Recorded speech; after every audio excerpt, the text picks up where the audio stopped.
Hello students, today I am going to explain you worksheet. Now let's start. Let's try first match the following animals with their natural habitats. Now first match B, second match E, third match D, fourth match C, fifth match A. Now next let's try second.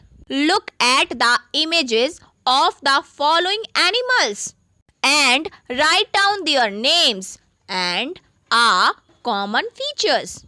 It's your homework. Now let's try third.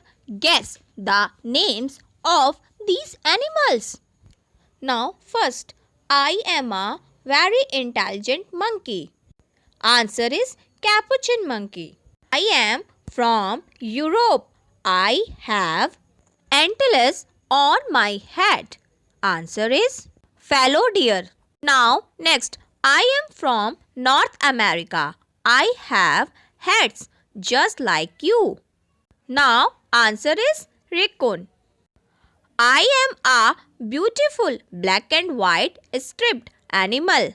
I mostly live in the grassland of Africa. Answer is zebra.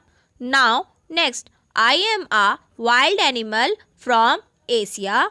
You can find me in many zoos also. Answer is tiger. Now next and last, I am a snack that swallows its food. Answer is anaconda. Let's try fifth. Make a poster on safe animals to spread awareness about animals getting extinct. Hang them at different places in the school and your locality. It's your homework. Student will make and design their own safe animals posters as per their imagination. Bye bye.